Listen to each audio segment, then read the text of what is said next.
HRN listeners. As we celebrate our 15th year, we are deepening our commitment to giving voice to the next generation of food systems storytellers, and we need your help. Our internship and fellowship programs help activate new possibilities for underrepresented and underestimated young people through experiential journalism, audio engineering, and production training. Through these unique programs, HRN helps food equity stewards build essential workforce readiness skills that expand their potential and foster economic mobility. Please consider supporting these critical programs. And with a minimum donation, you can be entered to win a dinner for two at an amazing restaurant in one of 8 cities and tickets to a concert at a great venue in one of those cities. We have incredible partners across the country who have donated, as they also share our passion for helping to educate the next generation of food systems storytellers. Check out heritageradionetwork.org/15 to donate and enter to win today. That's heritageradionetwork.org/15 to donate and enter to win today. And make sure you donate before March 31st. Thank you. The following program has been brought to you by the Barter House. Well, I think part of the sourcing process to me is the most exciting, because you rent a car and you drive through the south of France, and you obviously have some appointments set up, but some of the most exciting things happen when you're just kind of winging it. And you meet a farmer at a wine fair, and he says, "Well, come back to my estate," and you're not quite sure where you're going, and you follow a guy in a Peugeot, up a rambling hill, and all of a sudden you come across either a castle or like a shack in the woods, and the guy's making wine out of the back of his house, or he could be making wine out of a major estate. Looks are deceiving, but you want to assume that someone with a very established chateau is making good wine. But 9 times out of 10, the guy out of the garage who's like super passionate is making these better wines, and they're maybe more rustic and less polished. So to me, like the restaurateur, the sommelier, this story resonates with them about the small farmer, the guy who's making wine on small quantities, 80 cases, 100 cases. Those are the things exciting to Barter House, and hopefully the things exciting to our clients.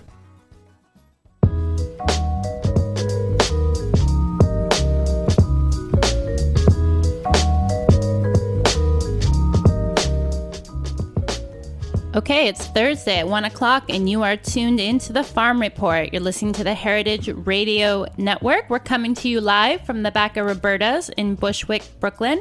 We are in studio with John Ameroso.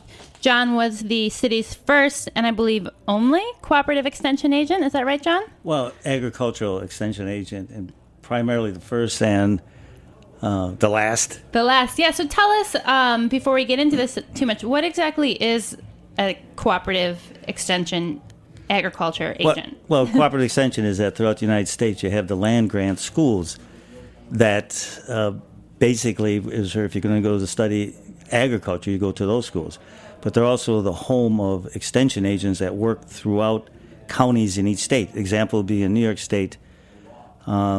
Each county has its own county association where part of the money comes from USDA, part comes from Cornell, part from the county, part from the state. It's called County Law 2 something or other like that, where to support agriculture extension agents who bring the research of the university at the time that it was formed in 1912 to the common people.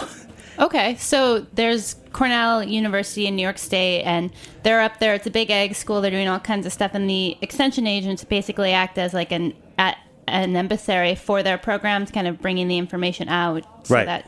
It's basically they're taking the university research information and bringing it out to the counties, working with the farmers and stuff. New Jersey, you have Rutgers, which is the land grant, and then you got UMass and such, so they're all doing the same programs. Also, cooperative extension is, sometimes people understand more when you say 4-H. Yeah, I remember 4-H. Everybody understands 4-H as an extension agent. The other way to let people understand what a agriculture extension agent is, if you ever watched the program with Eddie Albert, it was called Green Acres. Green Acres, and okay. They used to have the extension agent used to show up all the time, Mr. Gimbo, and he would hand out pamphlets Eddie Albert would ask him about, I want to build a barn for so-and-so and an extension. Well, I have pamphlets on it. And drop off the pamphlets. Right, there you go. So probably not a lot of barn building in New York. You started that position in 1976, right? Is that right? Mm-hmm. And how were you qualified? I mean, what's your background, to get that kind of a job? Well, usually to work as an extension agent or ag extension agent, you have to have a degree in some form of agriculture. My degree, I originally went to the State University SUNY system, which is Alfred, which is 2-year school in Allegheny County, and got a degree in soils and agronomy, and then transferred to the University of Georgia, which is also the land-grant college, the land-grant school for the state of Georgia that has extension. And there I received a Bachelor of Science in Agronomy at Georgia. Now, my position, if it still existed, requires a master's degree. Oh, so the stakes have been going up. Right. So you didn't go directly from Georgia back to New York, though. There was another step in between, right? Right. Well, this is the year 1968, which is probably, there's a book out on 1968. To me, it was one of the most exciting years in my life, but also to look back and that they're writing books about it. It was the years of protest, the Vietnam War. Everything was going on.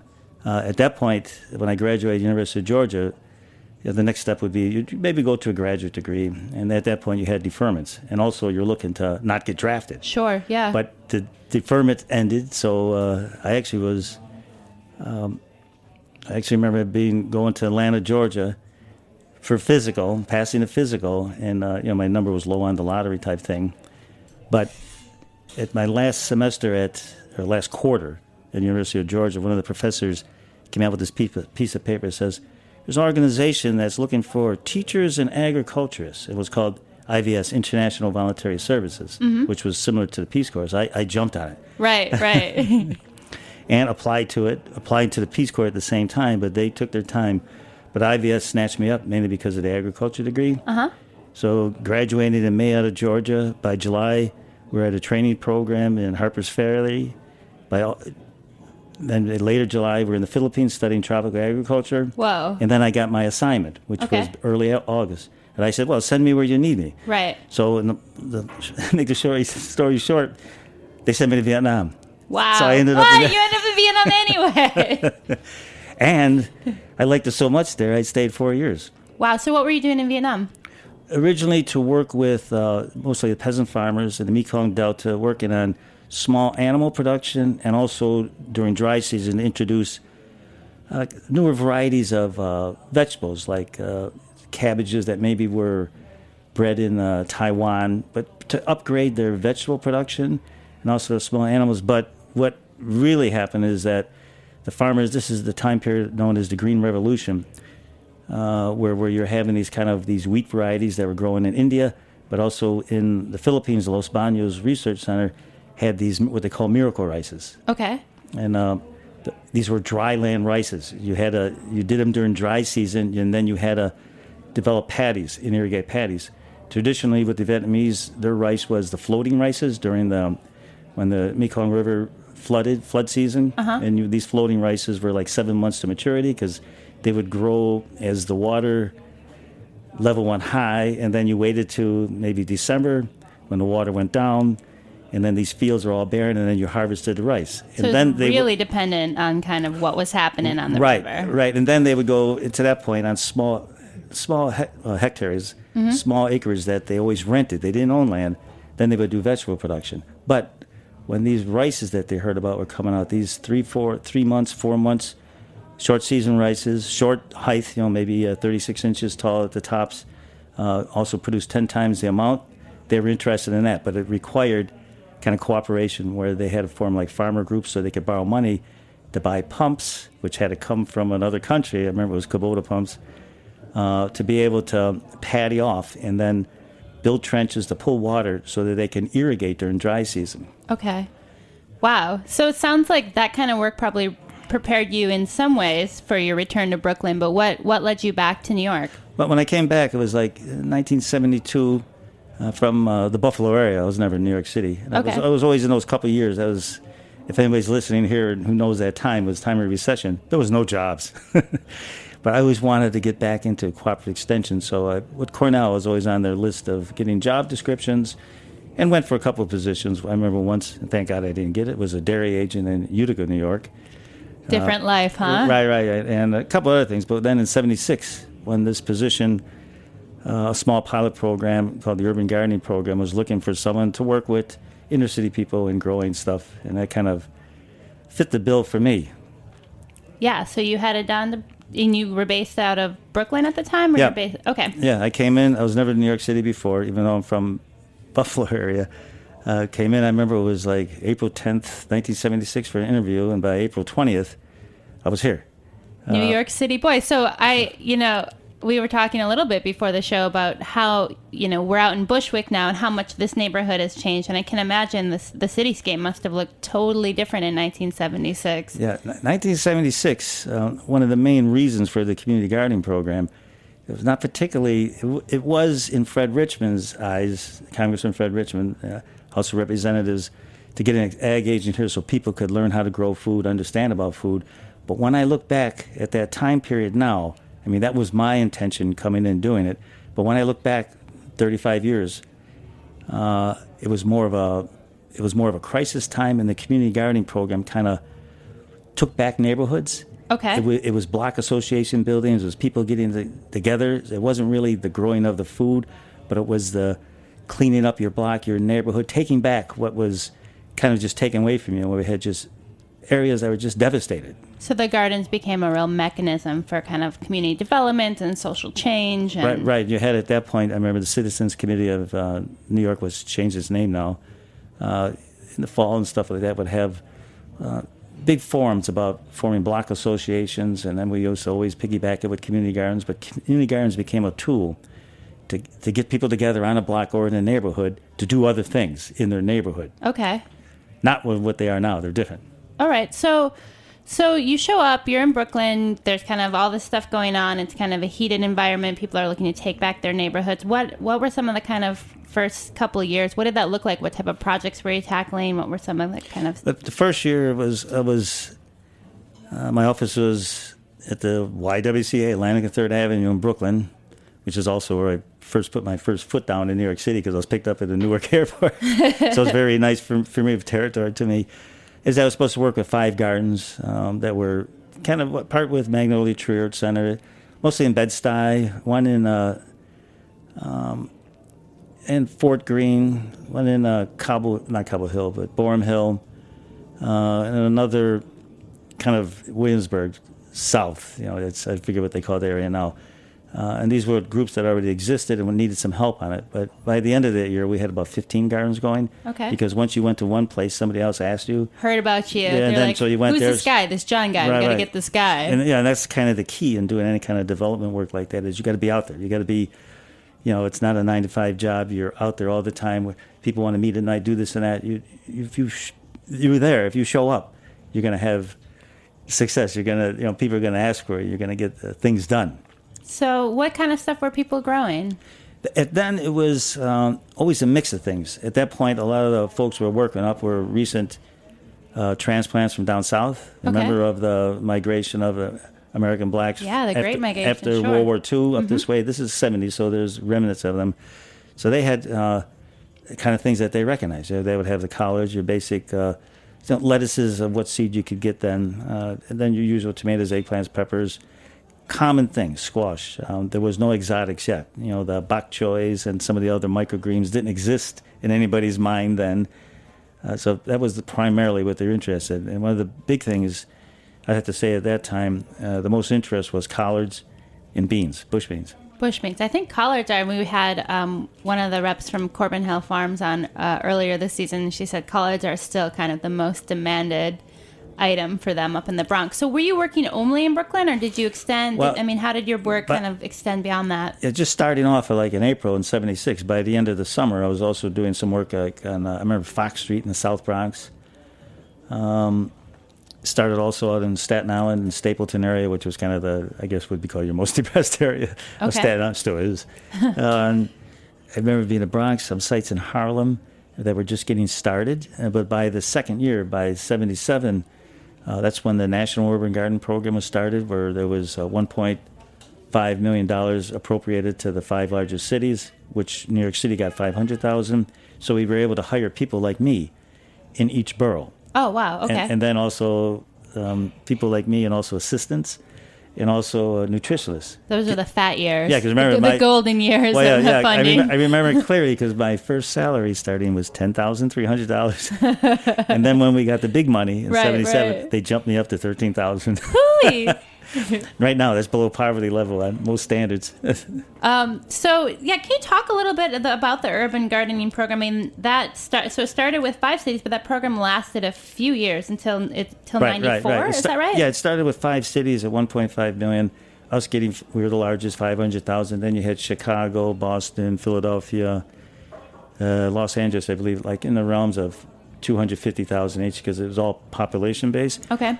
But by the time the program ended in 1994, when the federal monies were shifted to what they call formula funding, to each state got a little bit of it instead of based on the population, there was approximately 25 cities involved because the funding went up. Right. Our funding stayed the same, 500,000, which means as time went on, we started losing people because working for the university, you got to get salary raises, and so eventually when we had a staff of 35 for the city, we were maybe down to 15 at one point, and by 1994 we were down to 5 or 6.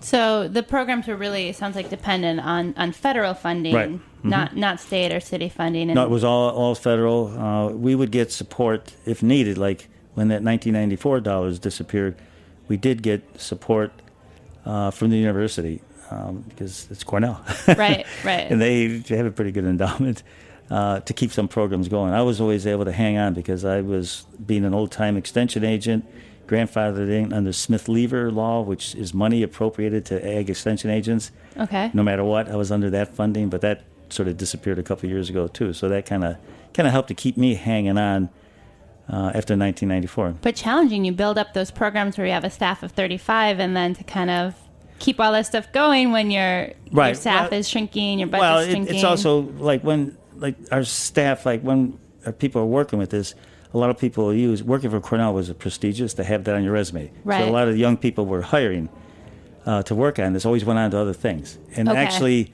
in the city, there's a whole bunch of people that are still here that came out of our system. Oh, really? Right. There's, a lot of them have left already, but we have some. He's the Parks Commissioner in Westchester. Okay. Arnie Abramowitz, and we got Gerard Lodell, who runs Counseling Environments, Green Team type stuff. Tommy Ching, who's Borough horticulturist for New York, for Brooklyn. Okay. So we have people that came from us and always use it as a stepping stone, which is what we do. Which is in extension, even now when we're doing nutrition education programs, our community educators that are working out there with people showing them things, we're always doing training with them, to really. And hopefully they would then go out and get other jobs. Yeah, train the next generation of agents. Yeah, because also we weren't the highest paying. What? If I told you what I retired at, what salary I was making, I retired, you're saying, how could that be if you worked there 35 years? Living in New York City, too. Well, we're going to take a quick break, and when we come back, we will hear more from John on New York City and urban farming.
following is a public service announcement from Heritage Radio Network.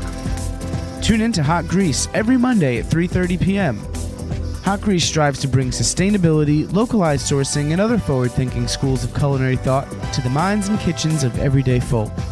Each week, Nicole Taylor's conversations cover the entire spectrum of food enthusiasts, from internationally renowned culinary masters to moms on a budget looking to impress their tiniest critics.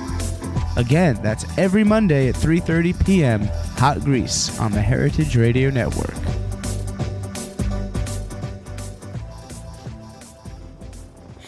Okay, we are back. You are listening to The Farm Report. We are live in studio with John Ameroso talking about urban farming in New York. So, John, before the break, we had kind of come up to about 1994. We're in New York City. The Urban Garden Program funding is cut. What did the next couple of years look like? I mean, who were the movers and shakers? What were the programs that became developed? Like, how did you kind of work to facilitate the stuff that had been started under that program? Right. Well, 1994. It's also like that time period, like maybe the late 80s into early 90s. To me, community gardening was losing its not popularity or influence. All of a sudden, a lot of the gardens were, when there was a lot of people in them, now there was less, and maybe that had to do with attrition, where people dying, leaving the neighborhood, and or like a few people just taking over and kind of making them exclusive of Got other a little people. Political. Right. I kind of, even at that point, was losing interest. But there was, in those early 90s, 94 or so, there was starting to get into this quite interest of local foods. Okay. And there was a group called the Sustainable Agricultural Working Group, New York State and national, that dealt with local farms, local issues. And that was kind of the birth of Just Food.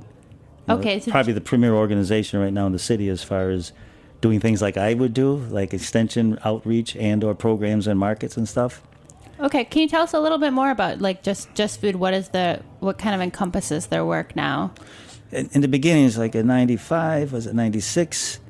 Kathy Lawrence, who was our first director, was actually doing this part-time. Okay. So she would take temporary jobs, because as a secretary, you can get all your work done and then work with the computers and work with Just Food.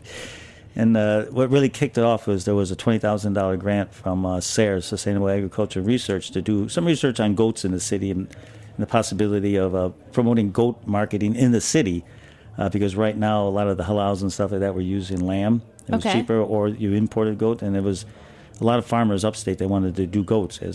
So it was a $20,000 grant that I believe $5,000 was administered to Just Food, so that was kind of the start of it. And then from there on in, there's little grants here, little grants there. You get in a 501c3, and then the big thing came is that through the community support, the community monies, the federal monies that give monies to groups that are involved in agriculture programs, the community food security grants, they call it. We applied a program called the City Farms, which was to get community gardens jump-started again, to grow food.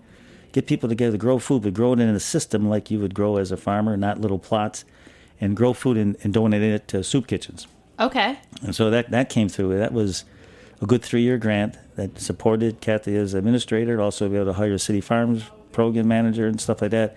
At that time, I'm still working for Extension, so my services are free. Right. And from there, we developed a City Farms program that work with community groups that want to grow food for soup kitchens, and then work with them about doing some marketing. Okay. Doing what I call traditionally right now urban agriculture. Not only growing food for the soup kitchens, but now starting to grow food for your community. And that means maybe doing a farm stand, connecting with a rural farmer who will bring stuff in that you can sell, doing maybe a CSA, the community supported agriculture, but starting to do more activities. Something bigger than just kind of having the garden plot. Right. So that conversion through the years, and then we had other groups popping up like Added Value in Red Hook, Brooklyn. Then we had East New York Farms, which is another premier group that grows food and sells it. Actually, last year, total produce grown in the city with the City Farms, or the East New York Farms, and sold at their market was close to $20,000. Wow. The farmers market itself maybe grossed about $90,000, and that was from outside farmers, but $20,000 was growing right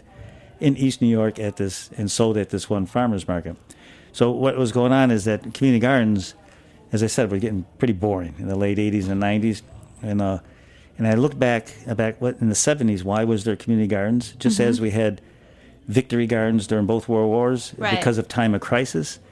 Community gardens in the 70s was times of crisis because the city was falling apart. And now I'm looking at the times of crisis is that what is, to me, I'm still baffled by it, is that why is urban agriculture so in right now? Right. And then I'm trying to think about it. I'm saying, well, urban agriculture, the definition people think, are you growing food in an urban area? But to me, urban agriculture is growing food in an urban area, but also having a rural farmer buy into that community. So you got this urban-rural connect.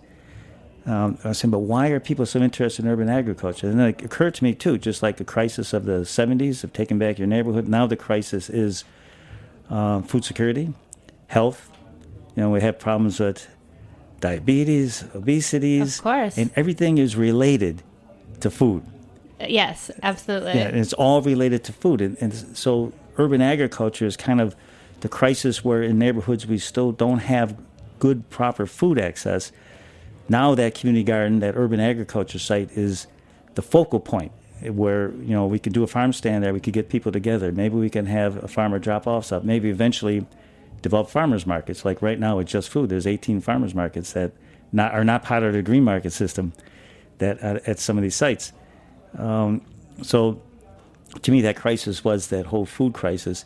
But what's very interesting is that when these community gardens back in the 80s, we're only active maybe in the spring and fall. There'll be people in the weekends there, and maybe the evenings. In the summertime, you go there, you can barely find anybody there. Occasionally, 1 or 2 people, and the gates are shut.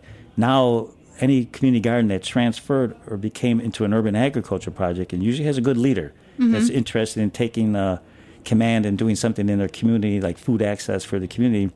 Now, these community gardens doing urban agriculture, what I call are active now 8 days a week. There's always something going on. Like before, when there was weekends of nobody there, now they're jam-packed at weekends with people. There's always something going on. So it must be exciting to have kind of really gone through the gamut and get to see kind of this transition of growing food in an urban environment, kind of taking on these different kind of, I'm searching for the word here, these different missions essentially behind them. Missions that I would have never imagined. And it still baffles me.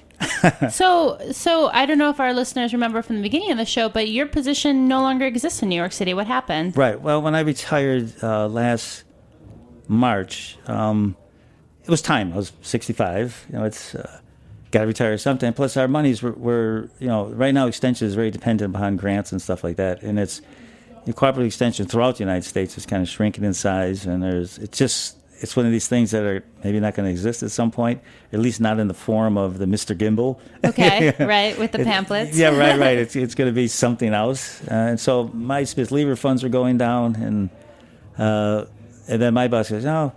I says, I wanted to retire of December of 09, not March of 10. But he goes, just hang on for 3 or 4 months. We got some things to do. And I said, okay, I'll just hang around to the March and stuff like that. And that's good. And now there was people say, well, who's going to replace you? Are they going to hire someone? Well, I always make the joke. First of all, I says, some people are replaceable in most cases. I'm irreplaceable. Sometimes I say, but I really mean it too.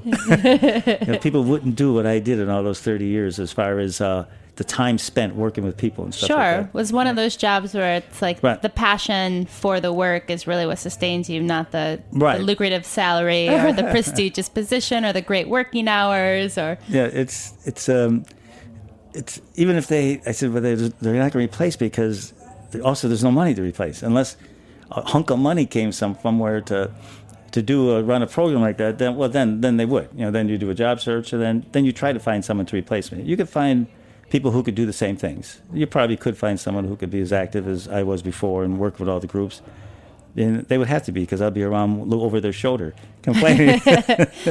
Hey, what's that over there? What you're going away for a week in the middle of spring? Or how come you can't work this weekend? Exactly. Yeah. I want to touch on something a little bit lighter. You suggest Pat's Blue Ribbon as a gardening tool. Can you tell us what that's about? I used to have a problem, like in most of these, back in the 70s and stuff, you always had a lot of debris in gardens, wood and things. And if you have slugs, we always tell people, this is how you get rid of slugs, is eliminate the stuff they're hiding under, the rocks, the board, all the junk you bring into the community garden. Says if that don't work, you take a tin pan, you kind of sink it at ground level. Now picture a tin pie plant just sunk into the ground so something can walk into it, and put beer in it. And research has shown that was Pabst Blue Ribbon that worked the best. This was actual research. Really? In the 1970s. This is like from Cornell research? No, this is from somewhere else. Okay. But it makes sense if Right. you think about Pabst Blue Ribbon as compared to other beers. I'm sure right now a lot of the microbrews will fit into that category because of the yeast and the smell. But back then, remember the beers, we didn't have microbrews. Okay. All you had is the manufactured beers. You had the Schmitz, the Ballantines. You had things that were just not very good beers. You think about it. But Pabst was the winner of it had the most smell to it. Okay. All right. So like a little history of beer, a little history of urban farming in New York City. John, it's been great to have you. Before we go, I want to just ask, what is your sense of the future of urban farming in New York? Are you optimistic, pessimistic? What do you see as kind of some of the big opportunities and challenges going forward? Well, I'm always so happy to see people's interest in it, and that, it's always expanding. Because like I say, urban agriculture is just not growing in the city; it's making that connect with the rural farmer. And to me, as an ag extension agent in New York State, your mission is to increase farm gate, which is money for New York State farmers. And what's really going on is that because of this great market we have in New York City, is that there's more farms being created upstate, small farms, which didn't exist 30 years ago. And there's also being taken over, using land that normally wouldn't have been used for farming, like dairy farms that we didn't think to grow vegetable crops on, but the dairy farms are gone. But we can grow vegetable crops on it, so you have a lot of entrepreneurs that are able to do things on that. And I see it keep on expanding. The limiting factor is in the urban areas is that I'd like to see more people really studying the science of growing. Okay. We have a lot of people doing things, and you don't have to reinvent the wheel, but if you understand the science of growing, you'll be able to do a much better job. And Just Food has a program to help with that, don't they? Their farm school is... Well, yeah, the farm school has just started this past year. It was a grant from USDA Risk Management, and the grant was like maybe somewhere close to $300,000 for 3 years to train people to become not urban farmers, but also maybe become farmers. Awesome. And that would be kind of nice to have people come out of this who will do some things here, but also get into farming, and then still have this connect with the city, which is the urban ag piece. Is what that farmer then knows their market here. We have food grown locally. So in times of crisis, which is now, food security is outside of the problem with health and eating, but also food security, as we've seen after 9/11, where weeks afterwards there was a shortage of fresh produce in the city. And I remember a couple of restaurants in Chinatown had closed doors because they couldn't get food access. Wow. So the more farms we have closer to the city, the more beneficial it is for the city in case we have times of crisis. Exactly. In case we have a tsunami. But I don't think that's going to happen here. Well, John, thank you so much for coming in. Just to note, I do believe that the farm school is currently accepting applications to enroll students for their summer program. So check them out at justfood.org. And then tune in next week at 1 o'clock. We'll have Jessica Zim, former New York Dairy Queen, who currently runs the Teoshoke Dairy in upstate New York.